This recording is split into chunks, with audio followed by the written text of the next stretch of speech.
Annie Archambault, pronom elle.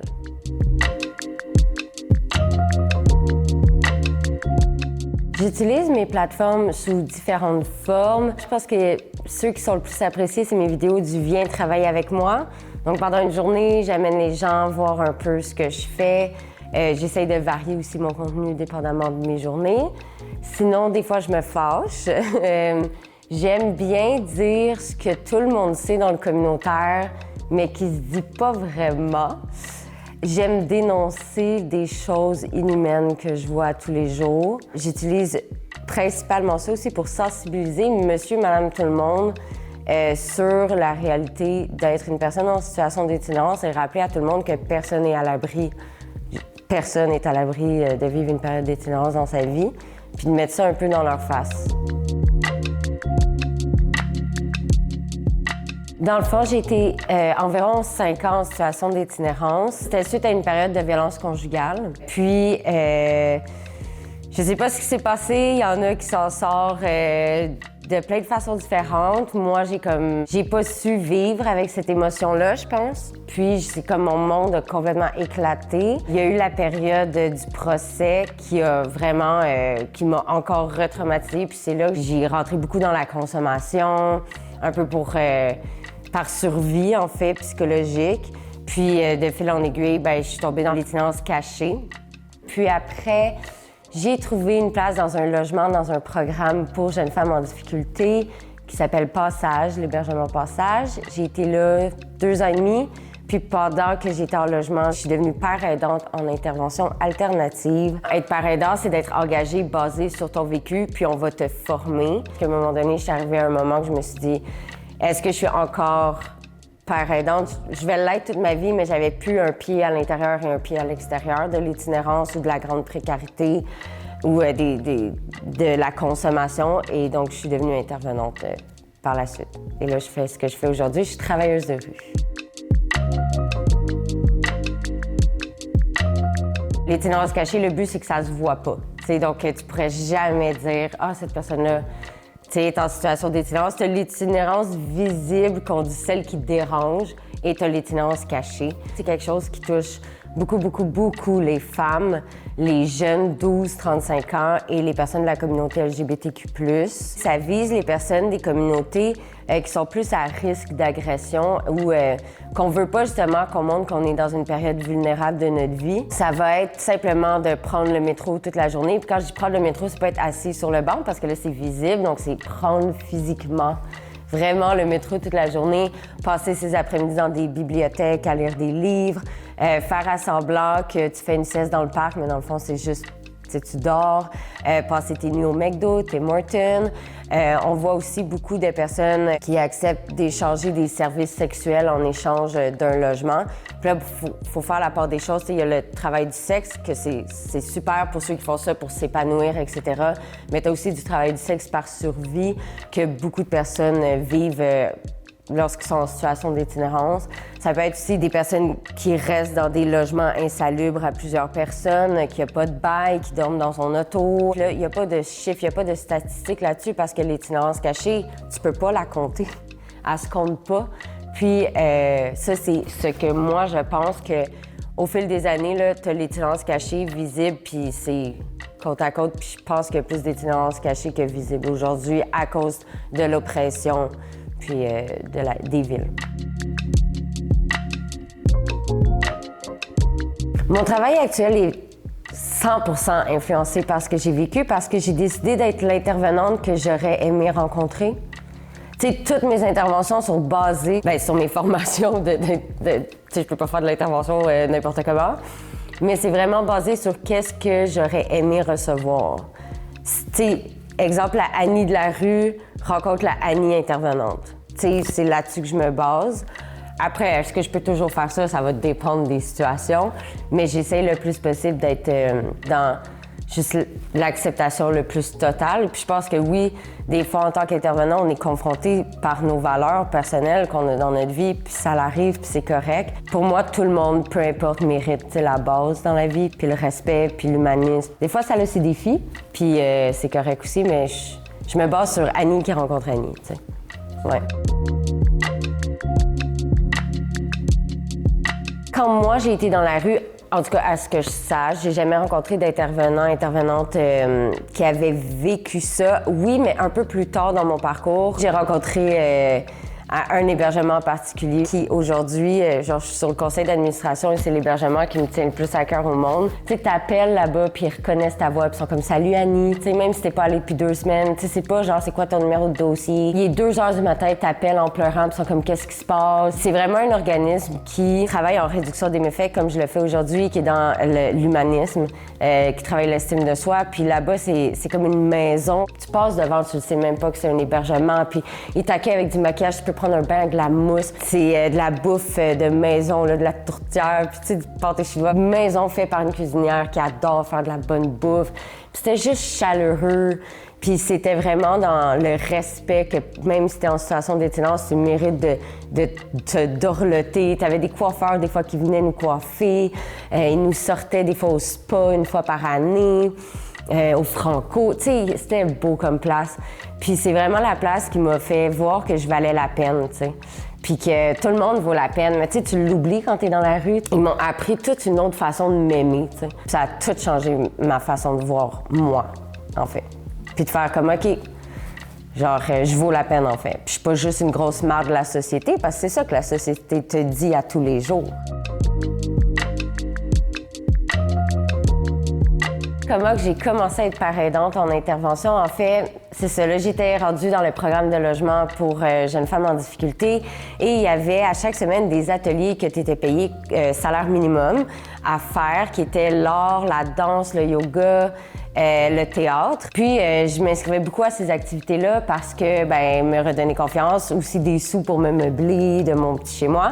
Et à un moment donné, l'activité, c'était comme une rencontre, je pense, avec la Ville de Montréal sur la cohabitation sociale. Il invitait des personnes qui sont dans la rue ou ont été dans la rue à nous exprimer sur les défis qu'on vit en cohabitation sociale. Et donc, je suis allée.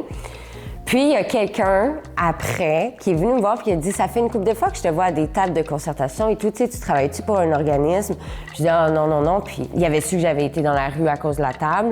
Puis, il me dit tu sais, ça t'intéresserait-tu d'être intervenante ou, tu sais, comme père aidante en intervention? Puis j'ai dit, comme j'ai un secondaire 2, là, comme, tu sais, je travaille pas, je sais pas ce que je vais faire. Puis il était comme, mais c'est ça qu'on recherche. C'est ça que nous, on veut à notre programme, tu sais, des gens comme toi. Puis c'est grâce à lui qu'aujourd'hui, je suis là parce qu'à cette table-là, il m'a remarqué puis il a fait, elle serait bonne en intervention, tu sais. Fait que ça a été une rencontre marquante.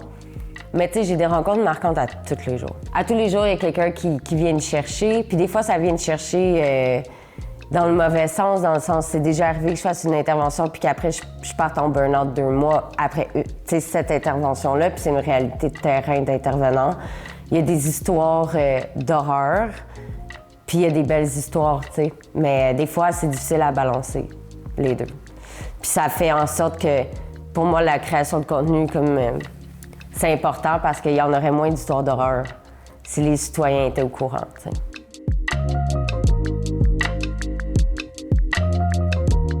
À tous les jours, comme moi, je pourrais manger un Big Mac puis je pensais être morte. Je suis comme émerveillée de tout le temps.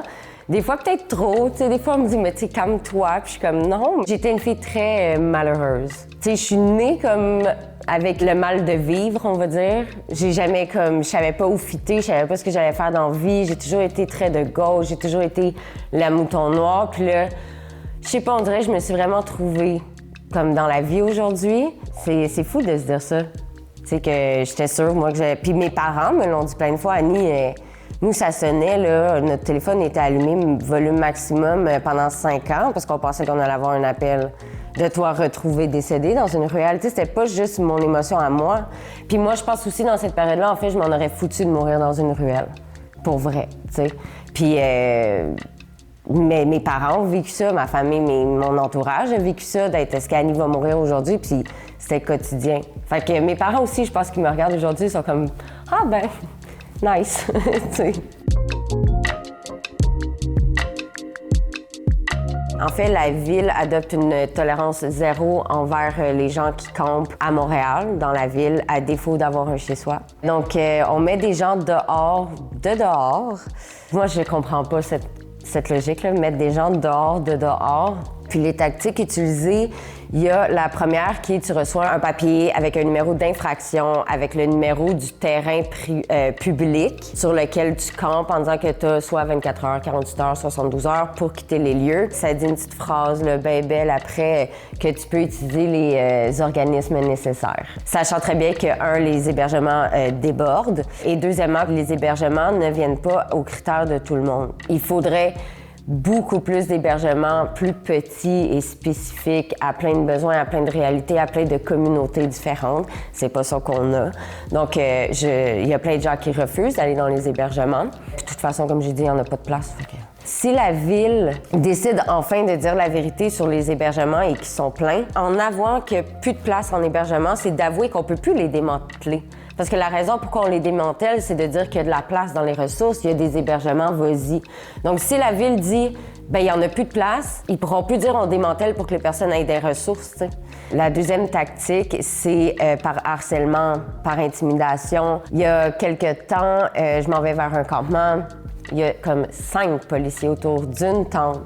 Puis j'arrive là-bas, tu sais, puis je suis comme, OK, pourquoi 5? J'ai dit même pas que je suis travailleuse de rue, là. Puis là, il est comme, non, on vient juste voir si la personne qui habite là est correcte, puis tout. Puis moi, je le sais, sont où les personnes qui habitent dans cette tente-là. Fait que je quitte, puis je vais les voir. Je dis, juste te dire, il y a 5 policiers autour de ta tente. Puis elle me dit, ils viennent 4-5 fois par jour. Ils viennent 4-5 fois par jour, juste voir si je suis correcte. Mais tu sais, ils regardent dans le temps, y a-tu de la conso? Puis là, je dis pas que c'est toujours parce qu'ils veulent faire ça, mais il y a aussi la tactique de on amène un repas. Puis là, c'est quoi ton prénom? Ça fait-tu longtemps? Puis dans le fond, ils vont les rentrer dans leur système, voir s'ils ont un mandat. Puis là, il y a tous ceux qui me répondent, oui, Mani, s'il y a un mandat, c'est que c'est un criminel endurci. Tant mieux s'ils l'ont arrêté, mais il faut être clair, les personnes en situation d'itinérance des mandats, c'est pas rare, puis c'est souvent pour des conneries, genre avoir manqué une date de cours pour vol de sandwich. Mais on s'entend qu'il a sûrement manqué sa date de cours parce que c'est même pas on est quel jour, là. Fait que les mandats, c'est pas juste à cause de gros crimes. Tu sais, il y a tout ça derrière ça. Donc, moi, j'appelle ça du démantèlement par intimidation, par harcèlement. Ça fait que les personnes quittent d'eux-mêmes ailleurs. Puis après, les policiers disent, ben non, on l'a pas démantelé, il est parti par lui-même. C'est quelque chose que je vois beaucoup trop souvent à mon goût, à chaque semaine en fait. Depuis 1 an, je vois beaucoup aussi des démantèlements faits la fin de semaine. Tu sais, quand je travaille pas ou que mes collègues ne travaillent pas sur mon terrain, parce qu'il y a des travailleurs de rue qui travaillent la fin de semaine. Puis quand on revient, on est comme, coudonc, ils sont tous partis où? Nous, on a commencé à remplir des papiers pour sa carte d'assurance maladie ou trouver un logement ou, tu sais, on sait plus sont où. Fait que tout qu'est-ce qu'on a comme construit, que la personne a avancé, ça s'écroule. On recommence à zéro, on sait plus il est où, puis ça fait que les gens aussi vont aller se cacher dans des boisés, dans des coins vraiment plus reculés que moi, comme travailleuse de rue, je peux pas te trouver dans une forêt, là. Tu sais, il faut que je sache t'es où. Puis la Ville de Montréal, c'est tolérance zéro, on met les gens dehors de dehors au nom de la gentrification et au nom des festivals. Fait que c'est tout un univers complexe et inhumain. Les démantèlements, c'est on brise ton chez-toi, puis c'est de mettre la personne dehors de dehors. Tu veux qu'elle aille où? Moi, ça vient vraiment me chercher. Puis à tous les jours, il y a des gens qui m'écrivent. Il y a une personne dans la rue, j'ai dit de te contacter, j'en ai même pas de solution. C'est fou. Tu sais, tu peux pas demander à des intervenants aux communautaires d'aider si le gouvernement ne donne pas les outils aux communautaires. Parce qu'il faut que j'aie des outils. Parce que moi, je peux être dans toute l'acceptation du monde, je peux faire des accompagnements, mais s'il n'y en a pas de logements sociaux, puis s'il n'y en a pas de place en hébergement, puis s'il n'y en a pas de place dans des programmes en santé mentale, puis s'il n'y en a pas de banque alimentaire, c'est parce qu'à un moment donné, tout ce que je fais, c'est dire aux gens que j'en ai pas de solution. On va se dire ça. Dernièrement, c'est beaucoup ça que je dois faire. Dire aux gens que même moi, je sais pas quoi faire.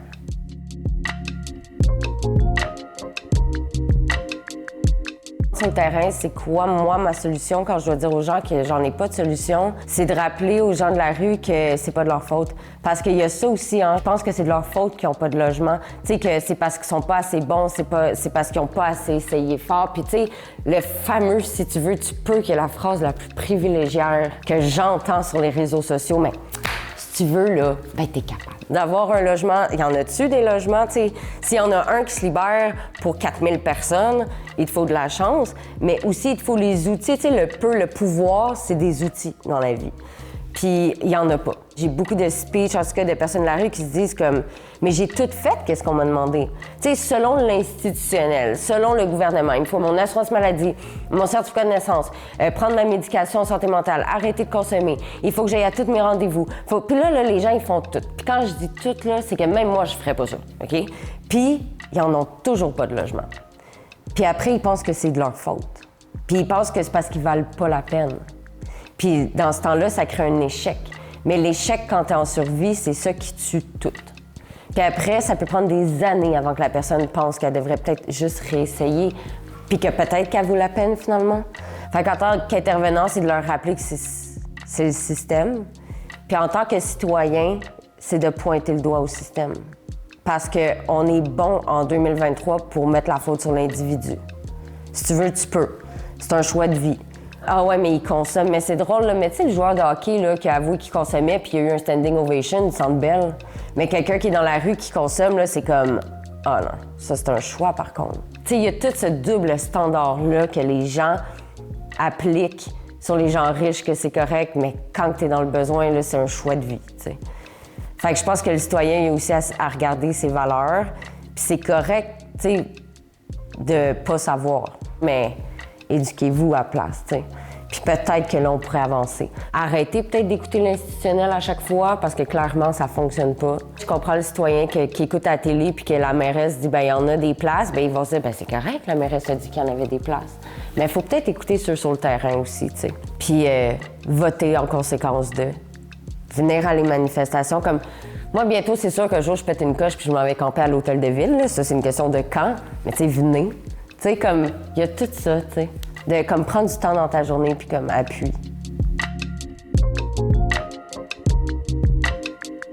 Je pense que TikTok en est un parce que c'est le fun de parler avec mes collègues, mais mes collègues comprennent. Tu sais, mes collègues sont juste comme, ben, comme d'habitude. À chaque fois qu'on a une réunion, une fois par mois avec une psychologue, on dit toujours la même affaire. Il n'y en a pas de logement, il n'y en a pas d'aide, on est du cheap labor. Le CLSC nous appelle pour faire leur job à 20$ de l'heure. Puis tu sais, tu sors de là encore plus frustré, mais on dirait que TikTok, c'est le fun de le dire à des gens qui savent même pas de quoi tu parles, puis ça fait du bien. Ça fait vraiment du bien. Puis des fois, après, on me fait du tone policing ou arrête de crier, t'es trop fâché. Mais c'est parce que si tu verrais tout ce que je vois, là, j'ai déjà dit, si les gens verraient tout ce que je vois, l'hôtel de ville serait en train de brûler. C'est sûr. Je pense que j'ai aussi des collègues là, qui comprennent tout ça. J'ai mes amis qui, eux aussi, ont vécu la rue puis qui font le même travail que moi aujourd'hui. Fait que j'ai tout un système. Moi, ce que j'haïs, c'est le monde des commentaires. Puis tu sais, qui viennent dire « Ouais, mais c'est parce que c'est tous des drogués. Ouais, mais c'est parce qu'ils puent tout. Ouais, mais c'est parce qu'ils sont dangereux. » C'est parce qu'il y a ça dans toutes les classes sociales. Il y a des agresseurs multimilliardaires. Il y a des agresseurs en situation d'itinérance. Il y a des agresseurs de classe moyenne. La drogue vise pas juste les pauvres. T'sais, la drogue, elle s'en fout que tu sois riche, pauvre, classe moyenne. Moi, j'haïs ça, le monde qui me dit ça. T'sais. Ça vient me chercher, parce que je pense aussi parce que les gens oublient qu'ils parlent de moi en même temps. Il y a ça. T'sais, c'est comme si tu es en train de me... J'ai une tolérance zéro envers les gens qui disent ça dans les commentaires, parce qu'en même temps, c'est vrai, il y a des gens qui ont déjà agressé dans leur vie en situation d'itinérance, mais tu peux juste dire qu'il y a des agresseurs. Pas dans la rue, juste il y a des agresseurs dans la vie. Je me rappelle, il s'était passé quelque chose avec une fille qui justement avait dit qu'elle avait peur de prendre le métro, peur de se faire agresser par des gens en situation d'itinérance. Puis je dis, ben moi j'ai peur de prendre le métro en tant que femme, point. Est-ce que ça a vraiment raison d'être le fait que la personne soit en situation d'itinérance? Mais c'est les préjugés des gens qui fait que t'as peur. Les préjugés, c'est ce qui fait qu'on n'avance pas.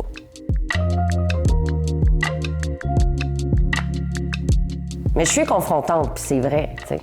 Mais je fais exprès. Parce que j'ai essayé là, la tactique de « bonjour, je m'assois », puis genre « aujourd'hui, on va parler de pourquoi c'est mal, ta. » Ça marche pas, les gens ils écoutent pas. Ils aiment ça quand t'es comme fâché, mais après j'ai dû hate parce que je suis fâchée, mais sinon ça marche pas, tu sais. J'ai essayé toutes les tactiques. Les meilleures, c'est quand je suis en crise. Ah, tous les jours. On me dit toujours d'aller chez le dentiste, puis je suis comme, mais paye-moi-le. Paye-moi-le. J'ai été dans la rue 5 ans, ça va me faire plaisir si tu me payes le dentiste, tu sais. Ou avant, j'avais les cheveux roses, puis c'était comme, moi, j'écoute pas les filles aux cheveux roses. Après, il était bleu, j'écoute pas les filles aux cheveux bleus. Mais une des pires, ça a été une fois, je faisais mon travail de rue, Puis quelqu'un m'a passé en char, puis m'a écrit avec une photo de moi de dos en disant j'aurais dû tourner puis te foncer dedans. C'est tout ça parce que je confronte tes valeurs. Fait que c'est peut-être toi le problème finalement. Parce que ça vient tellement de faire chier que je suis en train de te dire qu'il faudrait que tu revoies tes valeurs, que tu es prêt à me foncer dedans en char. C'est quand même fou.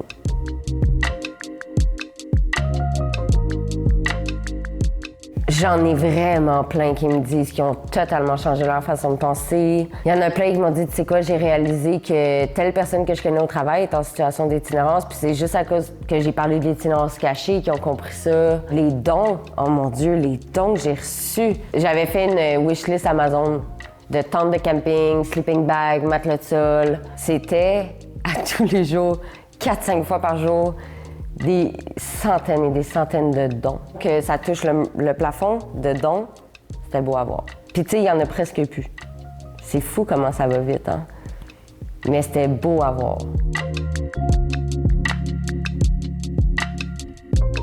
Je me livre pas tant que ça parce que je fais pas ça pour parler de moi, je fais ça pour parler de la cause. Des fois, j'utilise moi pour parler de la cause, mais j'ai jamais tant parlé de mes traumas dans la rue ou des agressions que j'ai vécues dans la rue parce que je veux justement pas que ça soit porté sur moi, Annie. Je veux que ça soit la cause, tu sais. Après, c'est sûr que ça vient avec. Puis des fois, j'aime ça aussi, je pense montrer aux gens, à tous ceux qui disent, tu sais, il y en avait un qui a dit on devrait juste tout tirer une balle dans la tête des gens en situation d'itinérance, ça coûterait moins cher. Puis j'ai répondu, puis moi? Parce que tu dis qu'ils vont jamais servir à rien. Puis aujourd'hui, je suis la porte-parole nationale de la Nuit des sans-abri. Je suis travailleuse de rue. J'ai une plateforme avec des millions de vues par mois sur la cause. Puis est-ce que tu tirais une balle à moi dans la tête? Puis il a dit non. J'ai dit parce que là, faut que tu l'appliques à tout le monde d'abord. Parce que je suis aussi pas la preuve, parce que je pense pas que les gens ont besoin de preuves, mais apparemment que oui. Que les gens de la rue, c'est monsieur, madame, tout le monde. Je suis monsieur, madame, tout le monde. Fait qu'en même temps, ça leur montre que ce qu'ils pensent, c'est pas vrai. T'sais.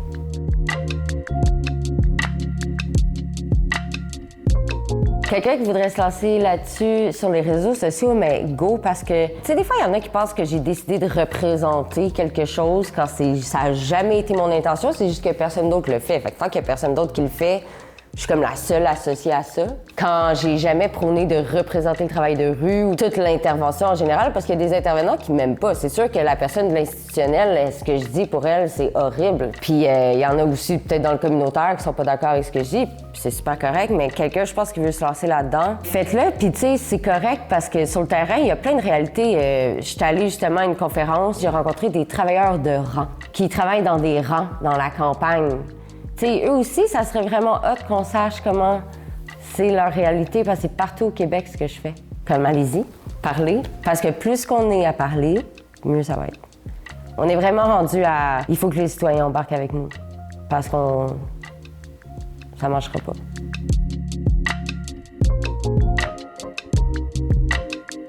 Protester des lois, protester... des décisions de la ville, manifester. On est rendu là. Tu sais, c'est le fun d'aller distribuer de la soupe parce que c'est nécessaire, mais on est plus loin que ça. Si on veut aider les gens de la rue, il faut que ça soit politique maintenant. Il faut pas que ça soit juste aller porter de la bouffe, même si aller porter de la bouffe la fin de semaine. Il y a plein de citoyens qui le font et c'est nécessaire parce que ça donne un break aux intervenants. Ça nous donne l'espace de pouvoir intervenir à la place de juste nourrir les personnes. Parce que des fois, qu'est-ce que tu as fait aujourd'hui? Ben j'ai juste donné des cafés, j'ai juste fait ça, puis t'as pas le temps d'intervenir avec les gens parce que leurs besoins de base sont tellement pas comblés qu'il y a même pas de place à l'intervention ou à l'écoute. Fait que c'est nécessaire, les citoyens qui font ce côté-là, mais plus loin que ça. Là. Puis je comprends le citoyen qui est comme moi j'en veux pas dans ma cour. T'as peur parce que t'as des préjugés. Parce que la personne de la rue, là, qui est respectée, va pas faire chier ton territoire, ça c'est sûr. Si tu montres à la personne qui campe dans ta ruelle que tu le respectes puis que t'es pas de l'autre côté à chialer, les gens de la rue respectent ceux qui tendent la main. Vraiment, vraiment. Il y a des histoires, là, j'en connais une, la personne le laissait camper dans sa cour, comme caché. Puis à tous les jours, là, il passait un râteau. Puis à tous les jours, il avait ses escaliers d'entrée. Puis ça, il faisait plaisir parce que pour une fois, il se sentait en sécurité et accepté. Mais après, t'as la santé mentale, puis t'en as peut-être un moment donné, là, qui a pété la maison à quelqu'un. Puis tu sais, c'est de la survie, puis les gens comprennent pas ça. Moi, là, ceux qui me disent « Ouais, moi, à un moment donné, j'ai hébergé quelqu'un en situation d'itinérance, il m'a volé. » Mais oui, puis j'aurais fait absolument la même affaire quand j'étais dans la rue. Je l'aurais faite. J'aurais tout pris dans ta maison, puis j'aurais crissé mon camp. Parce que t'es en mode survie. Tes valeurs ou j'ai déjà volé ma mère. Parce que t'es tellement en survie qu'il faut tellement que tu penses à plus tard. T'es toujours dans la pensée du qu'est-ce que je vais manger, où est-ce que je vais dormir, non. Puis quand t'es chez quelqu'un qui t'a accueilli à bras ouverts puis qui te donne un repas, là, oui, t'es content, mais toi, t'es en train de penser au fait que demain, tu seras pas là. Puis peut-être que son lecteur DVD il vaut 40$, puis que le 40$ va pouvoir te payer un motel 2 heures. Tu sais, il y a tout ça, puis je pense que les gens ne comprennent pas la survie et l'impact chez l'humain. Il y a des gens en situation d'itinérance, quand il y a un logement, ils dorment à terre encore pendant 2 ans. C'est fou, c'est un trauma. C'est des traumas quotidiens, la rue. Une fois, j'ai une usagère qui vient me voir, puis sa fille avait repris contact avec elle parce que sa fille me suit sur TikTok. Puis j'ai défait tout ce qu'elle pensait de sa mère, de stéréotypes et tout. Puis elle a dit que grâce à moi, sa fille l'a contactée en disant « Il y a une fille sur TikTok, puis elle a dit « Mais c'est mon intervenante. » Ça m'a vraiment touchée. J'étais comme « Ah, j'ai fait quelque chose. » J'ai réuni genre la mère et ses enfants, tu sais. Ouais. Ça, c'était beau.